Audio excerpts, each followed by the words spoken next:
Hey everybody, there's another another day, another reaction, another reptilian video.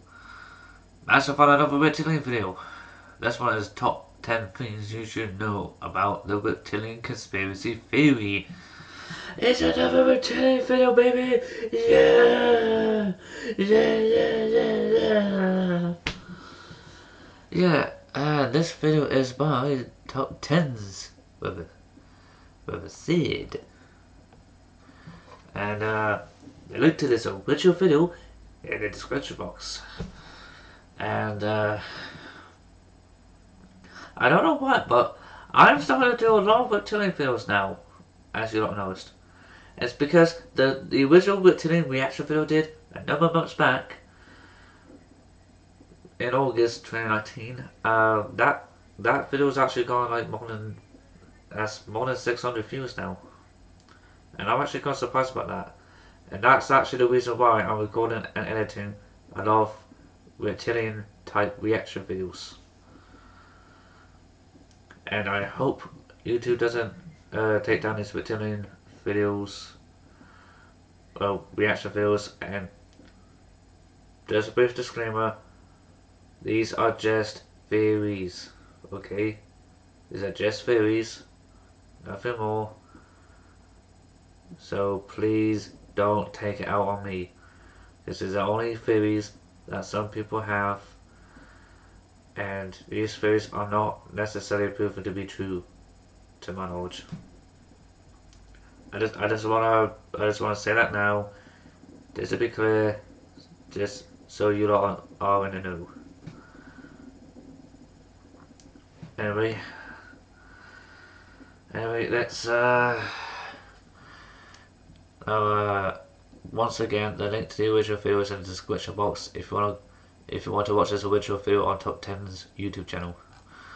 So let's get to the video, shall we? And now let's roll the tape.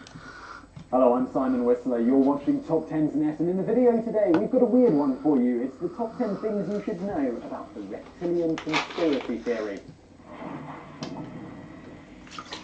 Number 10. Origins.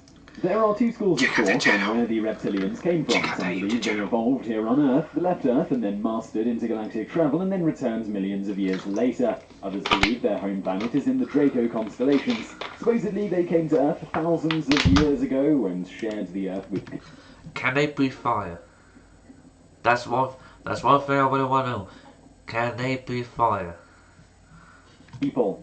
Then they either decided or were forced to go undercover and hid themselves from our reality.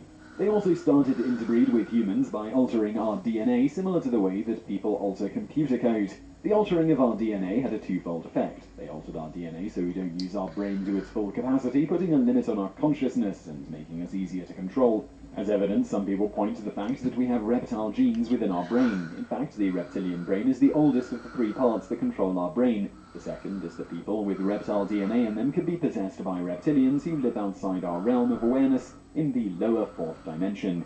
These human-reptile hybrids, considered demigods, were able to gain power in the ancient civilizations of Sumer, Babylon, and Mesopotamia. As humankind started to colonize the rest of the planet, the reptiles spread across the earth and became the royal families throughout the world. By having power in every single country, the reptilians have created a global prison that people don't even realize they're in. The prison was created by drawing country lines, which leads to endless wars and conflicts. Another way they control humans is by distracting us with media, entertainment, and even politics. They've also made the population stupid and lazy by poisoning their food, the air, and even the water. So just to sum it up, because it's a lot of very unusual information to take in, essentially the lizard people. But if they manage to poison the air, then we're screwed, because that means the only way we can get out of Earth is the only way we can not breathe the toxic air is to leave Earth's atmosphere.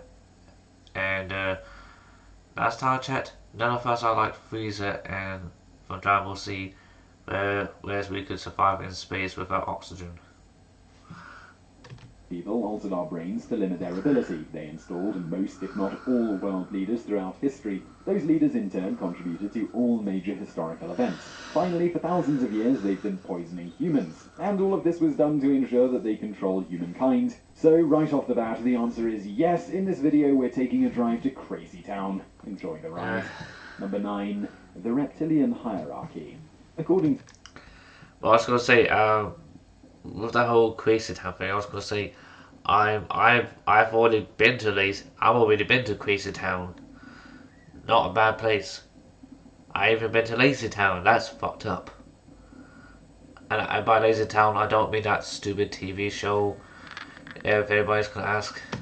To David Icke, the writer who popularized the idea of a reptilian conspiracy theory, there is a there it when is. it comes to reptilians. He Basically, name-balled there the are two dumbass who classes of started this reptilian, dumb conspiracy full-bloods theory. and crossbreeds. Full-bloods are aware that they are reptilians and can change. I don't mean it in a bad way, please. I do apologise for how rude that sounds. But I was expecting this dude to actually name drop David Icke because he's basically the dude who started this whole monarchy about reptilian conspiracy theory. That's not a joke. He's actually the dude who actually started this particular conspiracy theory about reptilians. Like, on one hand, you could say he's crazy for saying that, or for doing so. And I will admit that does kind of sound crazy in some ways, if you think about it.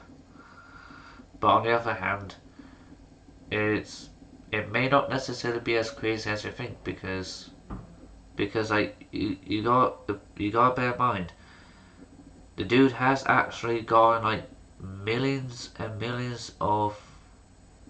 Well, he has made a profit by making millions of it by continuing to go in and do the whole conspiracy theory thing.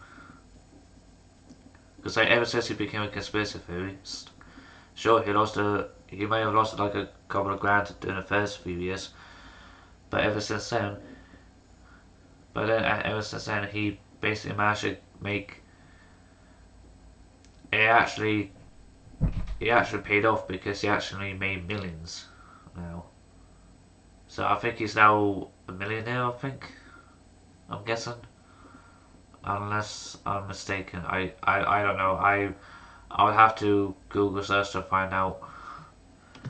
Forms between their human exterior and their true reptilian skin. Also, the full reptiles are not wearing an actual physical disguise. Instead, their human shell is created through vibrations that alter the human mind, so your brain just thinks it sees a human. It's similar to how the aliens disguise themselves in John Carpenter's cult classic They Live. This explains why reptilians are 5 to 12 feet tall but wear a human-sized disguise. They don't actually shrink in size, our brains just register them as normal human size because changing physical size is considered impossible. On the other hand, hybrids or crossbreeds are not aware that they are reptilian and believe they are human, but are controlled from the lower fourth dimension to push forward the agenda, also known as the New World Order. Among those two different types, there are different races. At the top of the pecking order are the Dracos, which are winged albino reptiles. Below them is a race called the Reptoids, who do not have wings and have brown and green skin. The Reptoids are soldiers and scientists and are responsible for secret government programs and bases, such as the Montauk Project, which was an alleged group of tests done by the United States Army where they tried to develop fringe technologies like time travel. Number 8. How to spot one. Some general characteristics of the reptilians in disguise and people with reptilian DNA is that they are usually Caucasian and have piercing eyes that are green, hazel and sometimes blue, but they can also change colour. They also have low blood pressure and unexplained scars. Since they hide from humans, it may be impossible to see them, but one thing you should look for is how they act. Often reptilians and crossbreeds lack empathy, don't express love easily, are incredibly smart and have a love for space and science. Supposedly, if you watch television in slow motion, you can get glimpses of the reptilian's true identity. Sometimes the image can be distorted and skin looks green or scaly. Teeth become distorted and their eyes look like those of reptiles. There are plenty of videos on YouTube of people who claim they have footage of reptilians shapeshifting. Number 7. Suspected reptilian. There are a number of famous people who are suspected of being reptilian. This includes such notable families as the Rockefellers in the United States, the Rothschild family from Germany, and the British House of Windsor. It's also believed that many of the presidents of the United States are reptilian, including Bill Clinton and Hillary Clinton, who is apparently higher than Bill in the Reptilian Hierarchy, Barack Obama, and both Presidents Bush. In fact, the Bushes are an integral part of the conspiracy because of how many famous people are related to them. According to Ancestry.com, George W. Bush and Obama are 11th cousins, and Dick Cheney is his 9th cousin once removed. The blood relatives directly related to the Bushes include Abraham Lincoln, Marilyn Monroe, Pocahontas, Hugh Hefner, John Kerry, Vlad the Impaler, and Princess Diana. How the heck is Pocahontas a reptilian? Like, Vlad the Impaler, him I can understand because he's... Oh,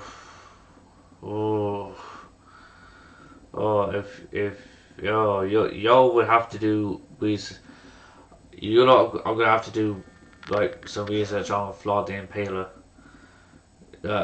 Go pause this video and pause this video right now and go watch. Or go Google search Vlad the Impaler. He's also known as Vlad Tempest III. And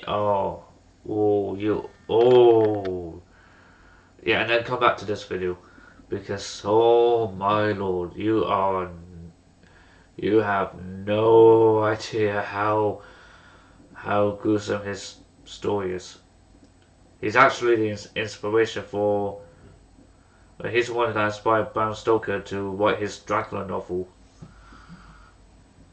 That means that possibly all of those people. And how's Princess Diana as well. a reptilian? Not only have the reptilians infiltrated banking, government, and the world's royalty, but they are also some well-known and beloved entertainers like Bob Hope, Brad Pitt, and Angelina Jolie. Needless to say, with so many possible reptilian people among us, it makes it hard to trust anyone. You could even be a reptilian and not even know about it. Yeah, I was gonna say, what about me? Would I be classed as a reptilian? Could I be a reptilian?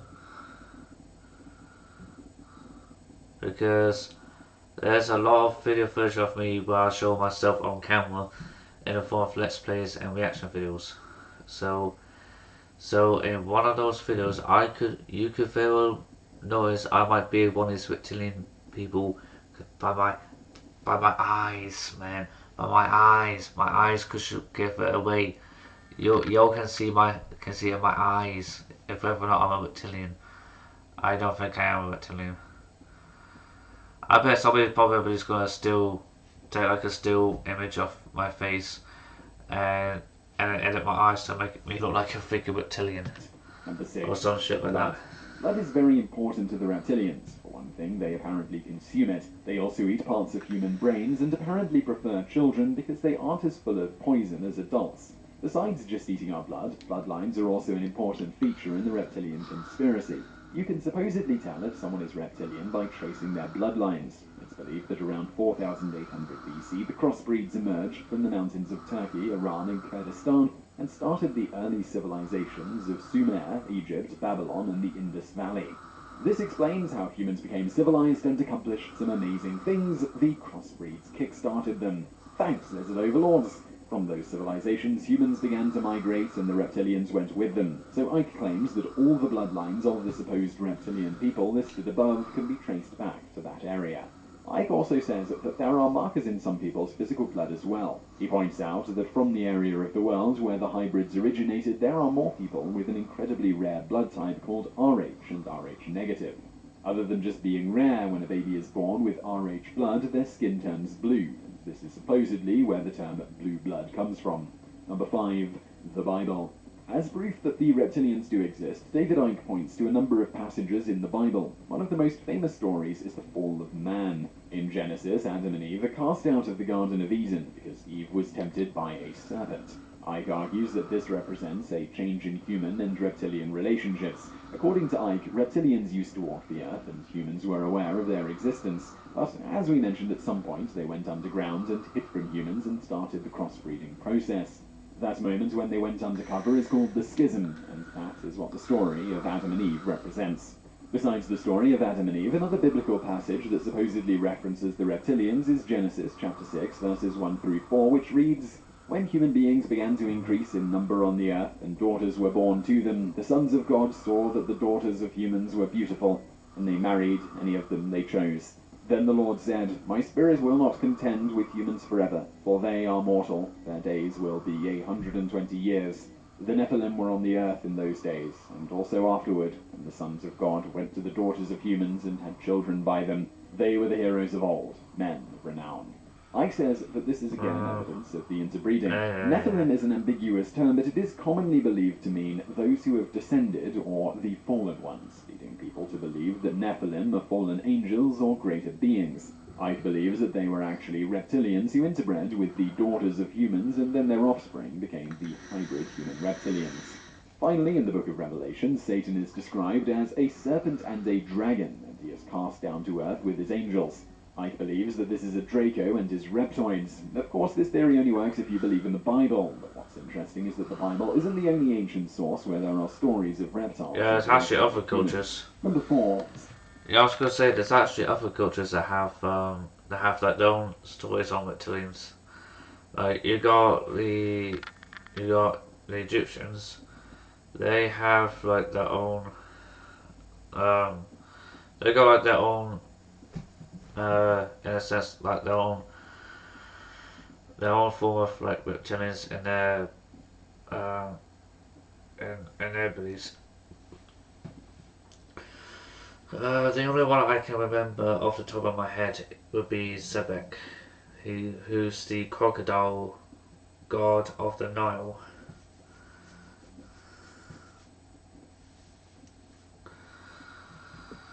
And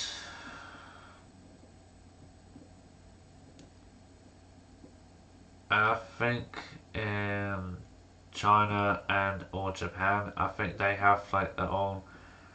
I think in their mythology they have something to do with reptilians as well. I believe, unless I'm mistaken. Snake imagery throughout the world. Other evidence that Ike points to is the fact that civilizations throughout the world have reptile gods or worshipped reptile beings. One notable example is a figurine that was found in the area that was Mesopotamia and is now modern-day Iraq, and is from the time period just before civilization started, called the Ubaid period, 6500 to 3800 BC. It is a statue of a humanoid snake creature holding a baby. Besides this pre-civilization relic, there are other stories of reptile gods and demigods found throughout ancient history. Just to name a few, Mesoamerica had a winged serpent god called Quetzalcoatl, Hindus had a god called Naga that was half human and half cobra, Apep was the Egyptian god of chaos and is depicted as a cobra. This doesn't even include how many different cultures around the world have stories of giant reptiles like dragons. Ike says that these stories of reptile gods and dragons originated from when the reptilians operated out in the open before the schism. He also points out that throughout many cultures, there are stories similar to Adam and Eve where reptile creatures are the gatekeepers to special places like the Garden of Eden, or they give spiritual knowledge to humanity. Ike acknowledges that some of this may be metaphorical, but he believes that these stories are actually evidence of the schism. Yeah, sorry about that. I had to edit out one or two bits. New World Order conspiracy theory wasn't wild enough, the reptilians may also possibly be connected to the alien race known only as the Greys. Because, well, why not? According to a mysterious conspiracy writer named Jason Bishop III, the Greys are actually controlled by the reptilians. In terms of hierarchy of control, it goes winged Dracos, non-winged reptoids, the Greys, and then us, the lowly humans on the bottom. There is even some speculation based on eyewitness accounts that there are actual crossbreeds of the Greys and the reptilians. They look just like the Greys, except they have reptile-like skin. Theorists believe that the reptilians have enslaved the Greys, or they have formed an intergalactic alliance working together to keep humans down. Number 2. The Reptilians and the Illuminati. One of the most well-known secret societies is the Illuminati, according to some theorists, involved by the Dracos. This idea was put forward by a Why does the Illuminati have to be involved? He was a survivor of the Montauk Project. In his book, Blue Blood, True Blood, Conflict and Creation, he claims that there are 13 royal families of the Illuminati. The leader of the Illuminati is called the Pindar, which is shortened from Pinnacle of the Draco, and is a purebred reptile. According to Swerdlow, the Pindar is the head of the Rothschild family, who has been the Pindar for centuries. The 12 other families, all of them incredibly powerful, influential, and rich, have different areas of expertise, and they control global finances, military technology and development, mind control, religion, and all the media. All 13 of the ruling families are full-blooded reptilians, but the class of individuals who support the 13 families, called the Committee of 300, are not. In fact, some of them do not even have any reptilian DNA, though most do. The Committee of 300 supports the 13 families by controlling the organizations like the NSA, CIA, Interpol, and the Mafia, just to name a few. Number 1. Their goal. The biggest question surrounding the reptilian conspiracy theory is why would they do it? Again, there is much debate on this. One belief is that they need our gold to help stabilize the atmosphere on their own planet. Another theory is that they just have a need for power and control and they enjoy living life as rulers. A third, incredibly metaphysical explanation involves the reptilians living in the fourth dimension. Essentially, one of the main things that the reptilians try to do is cause human suffering and to ensure that there is constant conflict. The reason they want to do this is because the reptilians actually consume negative energy like jealousy, fear, and anger as a source of food. Of course, without much proof that these giant shape-shifting interdimensional humanoid reptiles that have mastered intergalactic travel even exist, it's hard to know what their true master plan is. Well, that was kind of interesting, wasn't it? Again, I was actually expecting David Icke's name to be mentioned in the video because like let's face it, anybody who sometimes watches the whole conspiracy theories and wanted to see if there's a conspiracy theory or two on reptiles, you'll notice that there's a guy called David Icke who back in the 90s had like back in the 80s or 90s he started getting into conspiracy theories and decided to build a career around the whole thing. He even if I remember correctly, I think he was the one who started the whole reptilian conspiracy theory thing. And saying how certain individuals who are classed as like elites or something are secretly reptilian humanoids or something like that. I have doubts though about it. Now please bear in mind these are just theories, okay? They're not to be taken lightly because there's because like to my knowledge there's no evidence to back up like if any of these theories are true or not. Anyway, if you don't want to check out the original video, the link to the original video is going to be in the description box down below, so you'll be able to watch this top 10 video on reptilians on TopTenz YouTube channel. If you enjoyed this reaction video I did, please hit the thumbs up button and comment down below what your thoughts are. Subscribe and hit the bell icon and whatnot, and until next time, goodbye for now.